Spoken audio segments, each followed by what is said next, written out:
"What are you doing?" I screamed in surprise. In front of me stood my husband, Aaron, holding an empty beer glass with a fierce expression. My name is Marilyn, and I'm almost 45 years old. I live together with my husband, Aaron, and our son, Raul. My mother passed away when I was young, and my father, a single man, had raised me. Our family home is a restaurant that has been passed down for 5 generations. Known due to my father's good nature and skill as a chef, the restaurant has grown into a popular establishment with notoriously difficult reservations.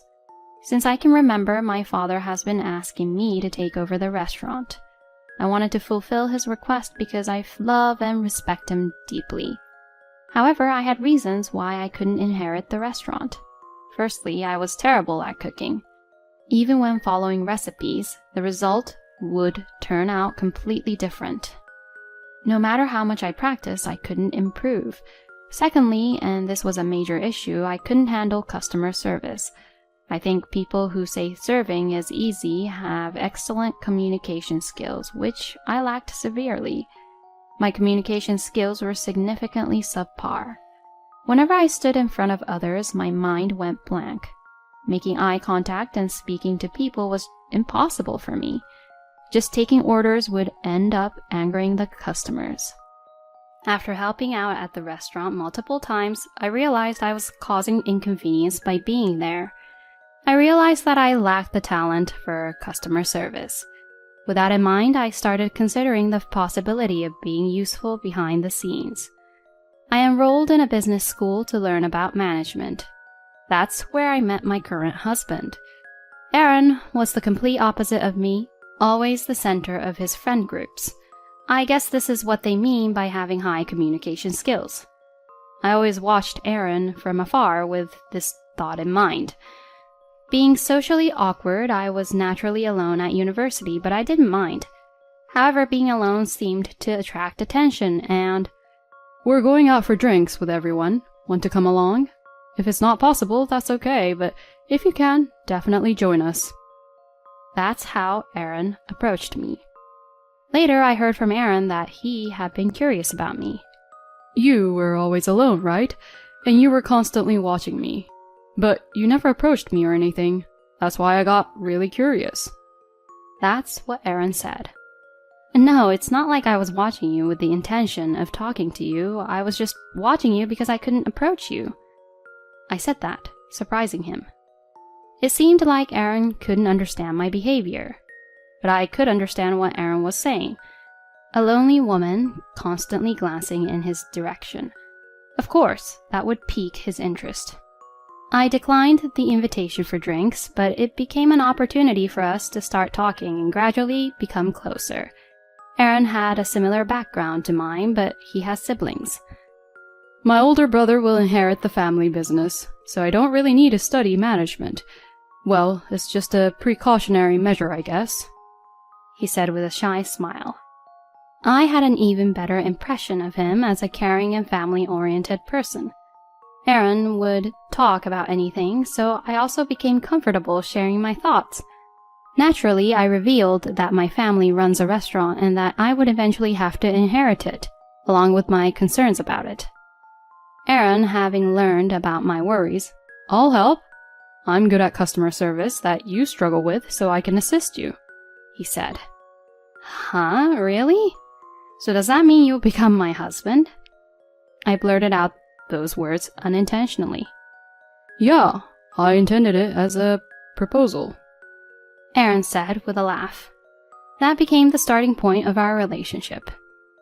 After we started dating, Aaron helped out at my family's restaurant as he promised. He had a laid-back side, but his strong communication skills and reliability attracted me, and that's why I decided to marry him. We were happy when our child was born, but that happiness didn't last long. One day, my father suddenly collapsed. "He has about 6 months left." When the doctor informed us of that, my mind went blank. But I didn't have time to grieve. Should I keep the restaurant open without my father, the head chef?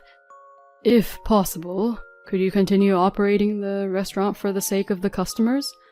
My situation wouldn't matter to those who have made reservations."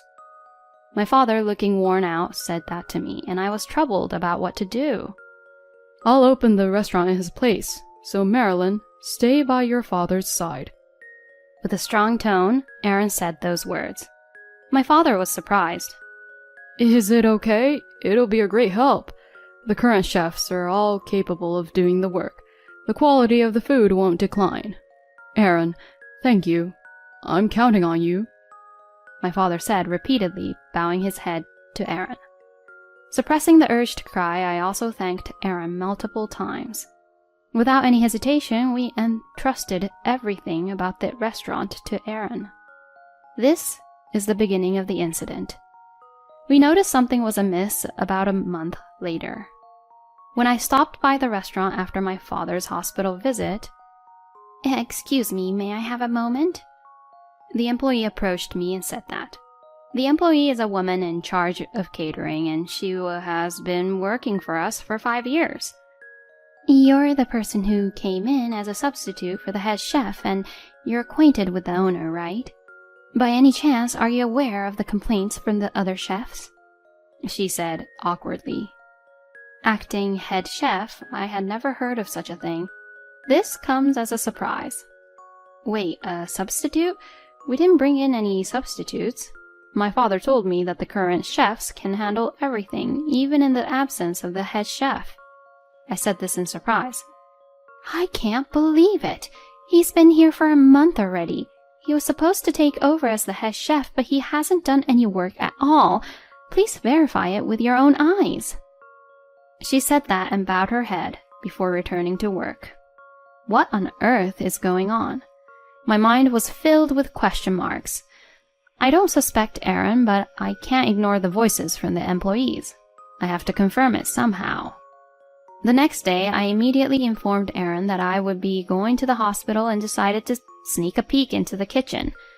When I secretly went to observe, I was faced with a sight that was beyond belief. Hey, you guys, bring me some beers. I could hear Aaron's voice saying that. Just make some random snacks. It seemed like Aaron's friend was saying that.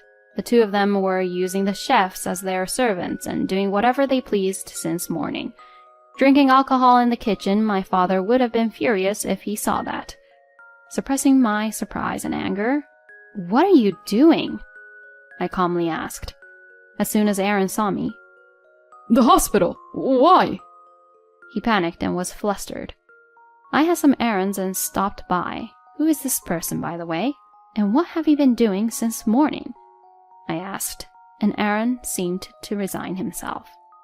My friend lost his job, you see, so I wanted to help him out, and he came to assist for a little while, he explained. Next to Aaron, his friend looked awkward, lowering his head. But to drink alcohol in a place like this? I was speechless and appalled by Aaron and his friend's thoughtless behavior. Their actions were shocking, especially considering the trust I had placed in Aaron. However, causing a scene in the restaurant was out of the question. I sighed and said, "I'll ask for more details later, so take your friend and leave." With those words, I kicked them out of the restaurant. In Aaron's absence, I apologized to the chefs and employees. Then I went to the hospital and explained the situation to my father. What? They're interrupting the preparations and having a drinking party? They're really taking advantage. He was infuriated, as if he were about to storm in and confront them. "I'm sorry, Dad." I kept apologizing repeatedly, and in response, "There's no use being angry now. More importantly, Marilyn, are you okay?" He showed concern for me, having been betrayed by Aaron. His kindness made tears uncontrollably stream down my face. As I discussed the future with my father, our visiting time came to an end. Am I going to talk to Aaron now? I can't forgive him so easily. What should I do? With those thoughts weighing heavily on my mind, I made my way home with a heavy heart. "Hey, Mom, you're alone?" My son, who had arrived home earlier, said with surprise. "Yeah, I'm alone, but why are you asking?" I replied. "Dad left just a while ago. I thought he went to pick you up. I even made dinner for everyone." Raoul said with a troubled expression. My son Raoul is skilled in cooking and attends culinary school. Whenever he has time, he cooks meals for the family. I'm really hungry already. Why don't we eat together first? I acted cheerfully. Honestly, I felt relieved that Aaron wasn't there because I didn't want to see his face. While having a meal with my son, Mom, how's Grandpa's condition? Since I have no school tomorrow, can I go to the hospital with you? My son asked, and we made a promise to go to the hospital together. My son, who adores his grandfather, had been diligently visiting him in the hospital. Talking to my kind son seemed to cleanse my heart. From that day on, I didn't run into Aaron.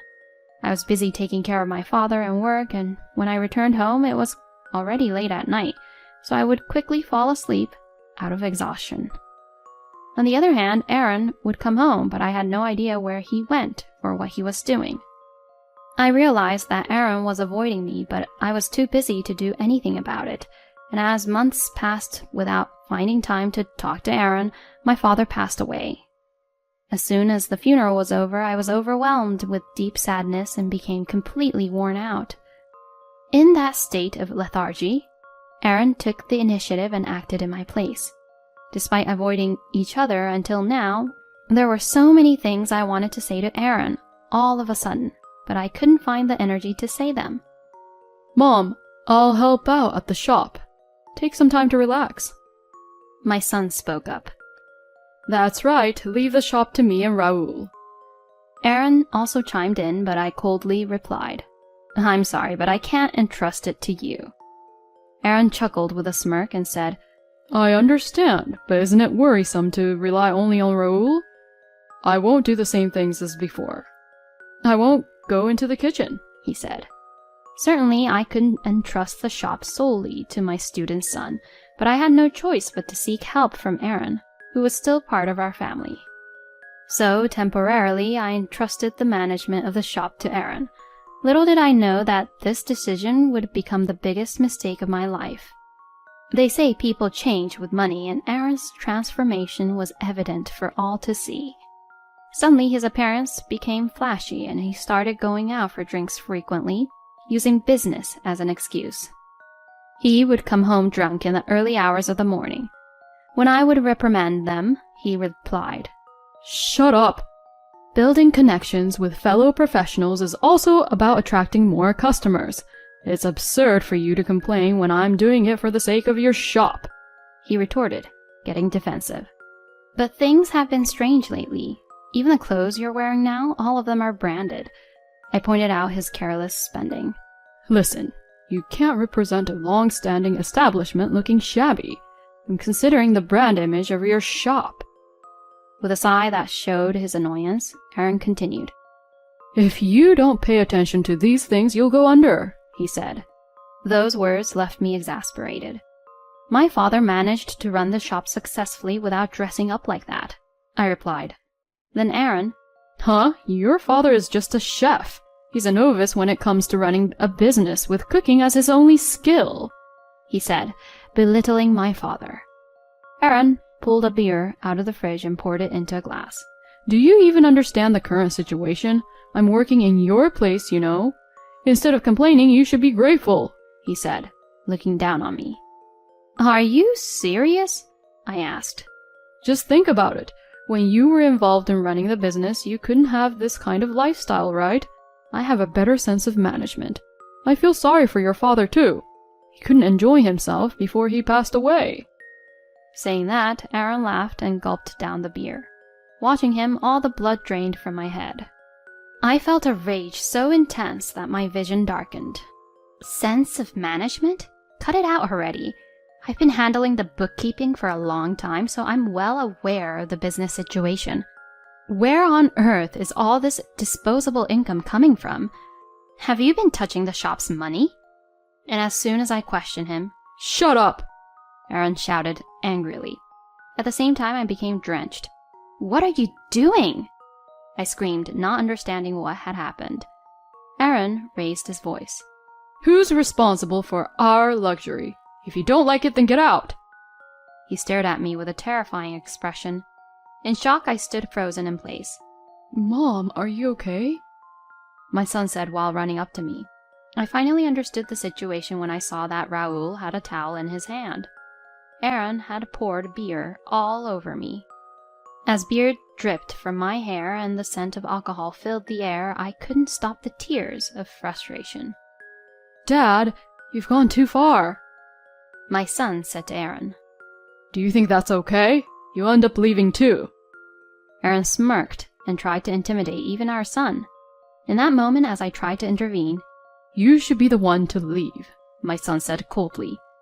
I was speechless and surprised at that statement from my normally mild-mannered son. Aaron was also upset by the unexpected turn of events. I said leave. And when my son said it again, Aaron's face turned bright red. You dare tell your own parent to leave? You're no longer my son, someone like you. Get out right now, immediately. Aaron shouted at our son, grabbing his arm and trying to drag him towards the entrance. However, our son easily shrugged off Aaron's grip and said, Just stop it already. You're the one who should leave. This is my home, he said. My husband's eyes widened, and he froze in place. This house and the business are under my name. I received them as a gift from Grandpa while he was still alive. Upon hearing our son's words, Aaron furrowed his brows. What is this? What's going on? When did this... Aaron panicked, and our son calmly began to explain. While you were avoiding Mom, I discussed with Grandpa what could be done to protect the business and Mom. We came up with this plan to ensure Mom's safety, my son said. Aaron's face turned pale. Who do you think made it possible for you to grow this big? You're forgetting the favor I did in raising you. Aaron spat out his words. I haven't forgotten. I grew up because Grandpa and Mom worked hard for me. Isn't that right?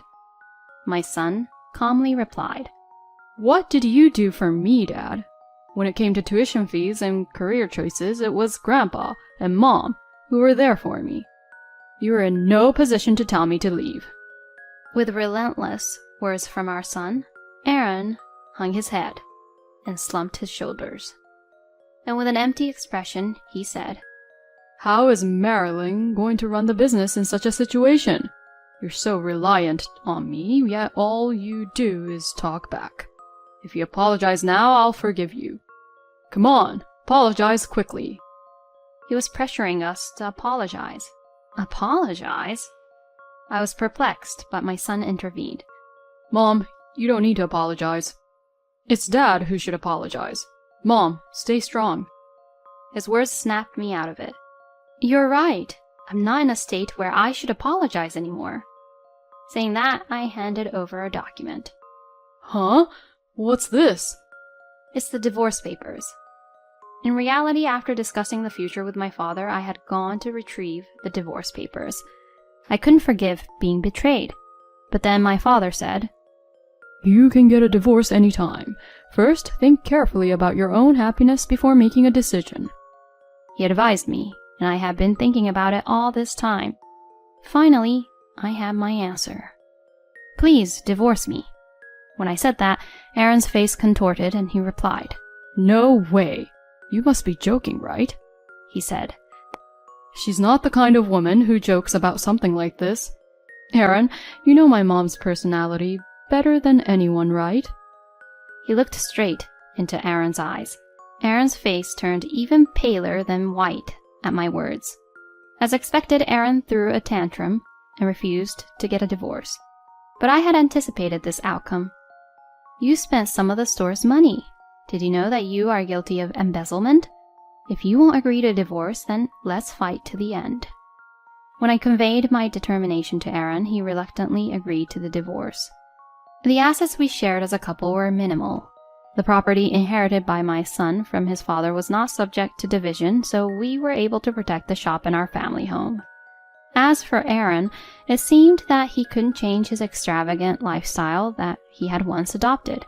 He didn't make a serious effort to find a job, but instead accumulated more and more debt. Eventually, he got involved in dangerous activities and strayed from the right path. I have no idea where he is now, and I can't contact him. I don't really care, but I hope he's living a strong life somewhere. As for me, I have been helped by my son, employees, and customers around me. Thanks to them, I have managed to keep going.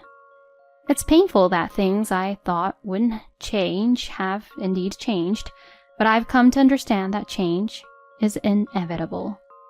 It's through change that people can grow. With that in mind, I'm working hard on improving my weak point, which is customer service. I learned the hard way that relying on others for customer service resulted in a painful experience. I'll use that lesson to guide my future. From now on, I won't run away from things I can't do. I'll face them head on.